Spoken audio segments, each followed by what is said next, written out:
Ya, Mu'adz, maukah engkau aku ajarkan satu doa yang kalau engkau baca itu, engkau punya utang, terjebak dalam satu kondisi, ya, walaupun sebesar gunung Uhud, Allah akan melapangkannya.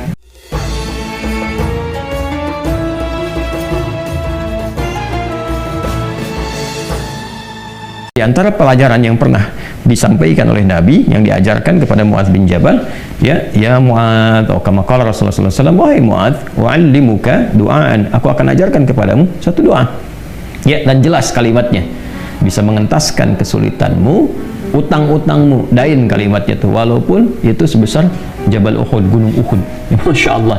Ya, Mu'adz, maukah engkau aku ajarkan satu doa yang kalau engkau baca itu, engkau punya utang, terjebak dalam satu kondisi, ya, walaupun sebesar gunung Uhud, Allah akan melapangkannya.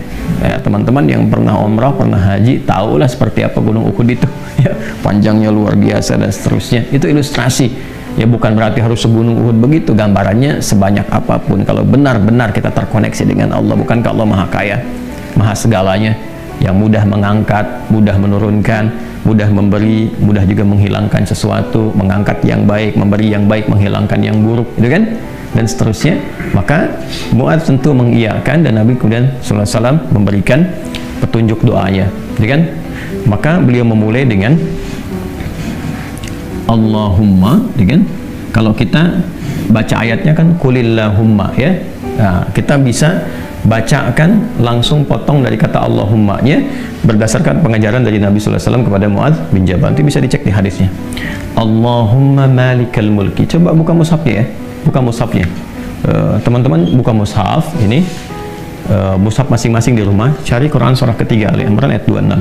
Kan kata kulnya di situ, kalau kita baca Quran harus dibaca semuanya. Qulillahumma. Tapi kul itu kan katakan, ya, perintah Allah kepada Rasulullah. Nah, kita bisa dalam konteks berdoa, kita bisa langsung bacakan dari Allahumma-nya. Allahumma malikal mulki. Saya ulang, ya. Allahumma malikal mulki. Tu'til mulka man tasha' wa tanzi'ul mulka mimman tasha' wa tu'izzu man tasha' wa tudhillu man tasha' biyadikal khair innaka 'ala kulli syai'in qadir. Jadi dimulainya dari Allahumma-nya sampai ke ujung ayatnya. Sudah? Dah, ya? Kemudian teruskan Rahmanad dunya, Rahmanad dunya. Saya tulis, ya, teman-teman itu bisa screenshot, ya. Rahmanad dunya wal akhirah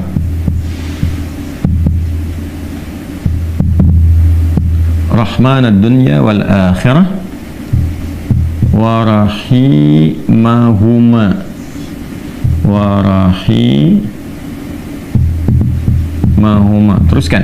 Jadi begitu selesai yang Ali Imran 26-nya, ya, kita baca dari Allahumma-nya. Allahumma malikal mulki tu'til mulka man tasha' wa tanzi'ul mulka mimman tasha' wa tu'izzu man tasha' wa tudhillu man tasha' biyadikal khair innaka 'ala kulli syai'in qadir. Rahmanad dunya wal akhirah wa rahimahuma. Jelas, ya? Tu'ti hima, tu'ti hima, kan? Man tasha,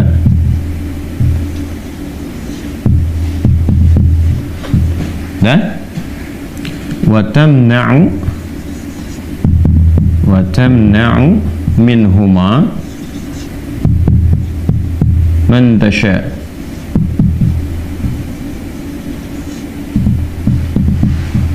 Dah? Sudah?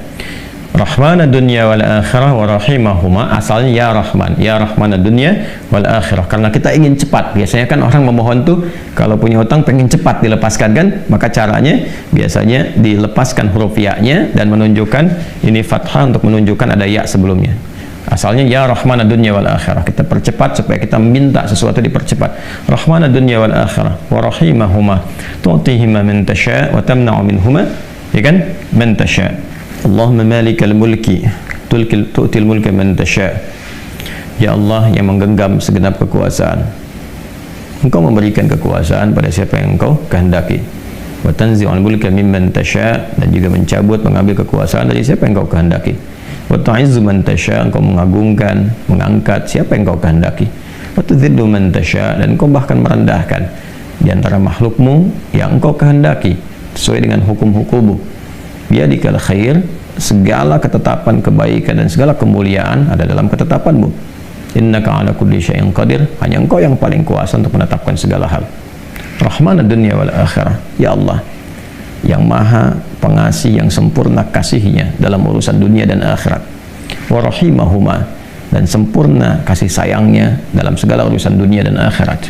Tu'tihi man tasya, engkau memberi siapapun baik di langit ataupun di bumi kepada siapa yang engkau kehendaki.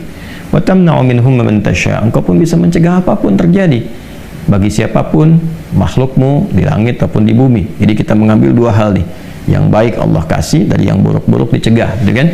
Kemudian ini yang paling indah, aghnini bi rahmatika, ya Allah lapangkan aku. Aghni itu dari kata ghina, aghna yughni, aghni asal katanya dari kata ghina, sesuatu yang lapang dari segi harta, kayakan. Kadang diambil majas untuk mengayakan hati. Di sini maksudnya ke materi. Kayakan aku ya Allah, berikan aku kecukupan yang melapangkan aku, ya kan, dari urusan-urusanku. Maksudnya ini terkait hutang. Bi rahmatika, dengan rahmatmu. Ya, ini bahasanya indah sekali, ini balaghahnya tinggi banget ya. Ya kalau kita ambil ke bahasa kita kan begini. Ya Allah, yang paling sayangkan engkau, yang paling punya kan engkau, yang menguasai dunia dan akhirat kan engkau, yang memiliki kebaikan kan engkau, yang mencegah dari segala yang sulit pun kan engkau, yang punya solusi semuanya engkau. Maka dengan kepasrahanku kepadamu dan pengakuanku atas semua rahmat dan kekuasaan keagungan yang engkau miliki, aku memohon dengan rahmatmu, dengan kasihmu, hanya engkau yang sayang ya Allah, yang bisa menyelesaikan urusanku, ya, dan dengan rahmatmu aku mohon yang bisa melapangkan keadaan hartaku untuk melunasi utang-utangku. Kalau aku memohon kepadamu saja dengan segala kasih sayangmu, kepada sifat sayangmu, ya kan? Kalau aku memohon dengan segala sayangmu belum kau kabulkan, maka kepada siapa lagi aku mesti mohon? Sedangkan kau yang paling sayang kepadaku. Kalau yang paling sayang saya tidak memberi, lantas kepada siapa saja? Ya, kepada siapa lagi aku mesti memohon? Maka aku mohon ya Allah, lapangkan keadaan diriku dengan sayangmu itu, sehingga aku tidak memohon dan meminta lagi kepada selainmu. Ini, ya, aghnini bi rahmatika an rahmatin man siwak. Ya Allah, semua orang sudah mengatakan nggak bisa, ini nggak mungkin, ini nggak mau, itu tidak. Maka aku mohon kepada yang paling sayang kepada aku. Kalau kepada yang paling sayang saja belum dikabulkan, lantas kepada siapa lagi aku mesti meminta? Mohon lapangkan diriku dan berikan aku kekuatan, sehingga dengan rahmatmu aku tidak meminta kepada siapapun selainmu. Ini indah banget nih kalau kita turunkan dalam bentuk pemaknaan yang balaghahnya. Ini teman-teman doanya. Ya. Setelah itu akhirnya dengan Al-Fatihah. Fatihah itu pahalanya banyak banget, kan? Di antara namanya selain pahala itu juga ada fungsi-fungsi fadilahnya, keutamaannya. Ya, apa di antara fungsi keutamaan fadilah itu disebut juga dengan Al-Kafi, Asy-Syafi, yang mencukupkan segala hal, kan? Yang dengan izin Allah bisa menyembuhkan, karena intisari Quran itu ada di Al-Fatihah. Maka diakhiri dengan Al-Fatihah, kemudian setelah itu tutup dengan salawat. Tutup dengan salawat. Dan nanti ada hadis lain yang mengajarkan kaitan antara hutang dengan memperbanyak salawat kepada Nabi Muhammad SAW. Ya. Nah, salawat ini juga penting teman-teman sekalian, diperbanyak di akhir ya. Jadi setelah baca tadi Quran surat Nuh, Ali Imran, ya, istighfar dulu. Jadi kalau kita rumuskan kan ketemu 5 kan? Ya, dari mulai kita istighfar dulu dengan segala ketulusan, dalilnya surat Nuh itu, kemudian di surah Ali Imran kita bacakan, terus praktek doanya kita temukan. Setelah itu Al-Fatihah, setelah itu kemudian salawat kepada Nabi Sallallahu Alaihi Wasallam. Di hadis lain ada seseorang yang diajarkan oleh Nabi Sallallahu Alaihi Wasallam untuk memanfaatkan, nah ini dia, kapan waktu, di pertengahan malamnya, ya, untuk memanfaatkan pertengahan malam itu terkait dengan utang piutang juga. Nah, lalu dia berkata, apa yang harus kami lakukan ya Rasulullah? Yang perbanyak, gitu kan, ibadah kepada Allah. Lalu diajarkanlah salawat. Aku akan mengambil, kata orang itu, sepertiganya, kata Nabi, itu baik. Kemudian kalau bisa tambah, aku akan mengambil 2/3-nya, kata Nabi, kalau itu baik. Lalu kalau bisa tambah, aku akan mengambil keseluruhannya. Ketika orang itu menghidupkan salawat di akhir-akhir malam itu, ya, maka Nabi SAW langsung berkomentar, maka Allah akan mencukupkan, bahkan melebihkan apapun yang kamu rasakan, gitu ya, yang kamu hadapi. Nah, itu beberapa ulama menempatkan bab itu dalam pengentasan utang piutang. Jadi kalau kita temukan, ketemulah kemudian di sana 5 bagian, yang kelimanya ditutup dengan keadaan ini, kapan, yaitu waktunya tengah malam, dan ditunaikan diawali dengan sholat dulu untuk mengoneksikan diri kita kepada Allah Subhanahu wa Ta'ala. Jadi kalau Anda bertanya kapan ini dibacakan, ya, saya ulangi, kapan ini dibacakan, yang paling pokoknya adalah di pertengahan malam, di sepertiga malam. Jadi bangun malam hari supaya ada getaran kejiwanya lebih cepat mengamalkan Quran. Surah Al-Muzammil itu surah 73 ya, di ayat yang ke-6, inna nasyi'atal laili hiya asyaddu wat'an wa aqwamu qila. Bangun malam itu bacaannya menyentuh kepada jiwa, lebih mudah mendapatkan kekhusyuan. Jadi sepertiga malam bangun, istighfar gitu kan. Ya, setelah sholat itu, sholat kita supaya bangun konektivitas dulu. Sholat itu kan kalau sudah bagus, khusyuk, konektivitasnya tinggi. Setelah itu baru diistighfari. Istighfar menjelang sahar. Ya, wabil asharihum yastaghfirun, menjelang sahar mereka banyak istighfar.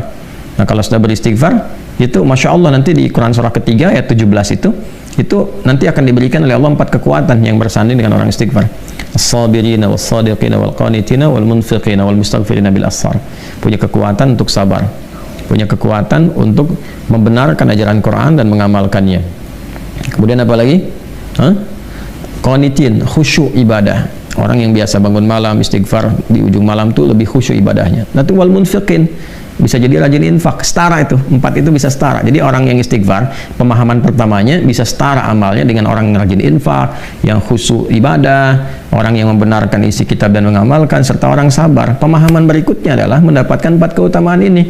Bisa rajin infak. Bagaimana bisa infak kalau nggak ada yang diinfaki? Ya, makanya itu satu-satunya juga yang menguatkan kembali bahwa ketika bisa istighfar dipraktekkan di ujung malam. Wabil asharihum yastaghfirun. Kapan istighfarnya? Setelah tahajud. Dari mana taunya? Quran surah 51 dari ayat ke-15 sampai ke-18. Innal muttaqina fi jannati wa 'uyun akhidina ma atahum rabbuhum innahum kanu qabla dzalika muhsinin. Ayat 17-nya, kanu qalila minal laili ma yahja'un. Kan mereka itu orang-orang yang sedikit tidurnya, maksudnya menghidupkan malam, rajin tahajud. Setelah itu apa? Wabil asharihum yastaghfirun. Menjelang waktu sahar, sepertiga malam ke waktu sahar, ya, dekat-dekat ke fajar, dia banyak istighfar. Nah, saat istighfar itulah dia dapatkan sampai hatinya khusyuk, baru bacakan ini. Ya Allahumma malikal mulki tu'til mulka man tasha' wa tanzi'ul mulka mimman tasha' wa tu'izzu man tasha' wa tudhillu man tasha' bi yadikal khair innaka 'ala kulli syai'in qadir arhamanud dunya wal akhirah. Itu tulisan ke sana. Wa rahimahuma tu'tihuma man tasha' wa tamna'u minhum man tasha'. Kemudian teruskan langsung ke bawah. Aghnini bi rahmatika an rahmati man siwak. Minta kepada Allah. Ya, setelah itu boleh sertakan kemudian bahasa-bahasa kita minta. Terus baca Al-Fatihah, tutup dengan salawat kepada Rasulullah sallallahu alaihi wasallam. Ya, itu dibiasakan. Nah, sampai mendapatkan kekuatan, tapi bukan berarti tidak berikhtiar. Setelah itu ikhtiar tetap. Ya, tetap berikhtiar. Ya, bagaimana cara berikhtiarnya? Ya, itu bisa kita bekerja dengan baik. Kalau nggak ada modal sama sekali, misalnya kita berikhtiar dulu dengan amal kebaikan, datang ke masjid, berusaha rapi-rapi, gitu kan? Kemudian kita lihat ke DKM-nya, misalnya mengajukan dulu permintaan, nggak usah banyak-banyak pinjamnya, pinjamlah misalnya 100.000, 200.000 atau 500.000. Kemudian setelah itu cari peluang-peluang, misalnya di majelis-majelis ilmu kan banyak orang belajar itu, ya belilah modal tertentu, beli makanan atau minuman, terus kontak ke DKM-nya, sampaikan, ya, supaya nanti ada sinergi antara jamaah dengan yang dagang. Bicara dengan baik-baik sehingga nanti diumumkan. Ustadznya juga menyampaikan, berikan kelapangan kepada teman-teman yang sedang misalnya mencari rezeki berjualan, dapat dari situ, tambahkan lagi, berdoa. Bisa jadi tiba-tiba Allah berkehendak menggerakkan orang-orang tertentu yang baik dan sebagainya, ya kan? Jadi bukan datang ke ustadz untuk melunasi utangnya. Saya lihat beberapa teman-teman tuh kalau minta, saya terjebak riba gini, gimana solusinya? Mau minjam, mau minta dilunasin. Teman-teman saya itu udah tugasnya ngajar.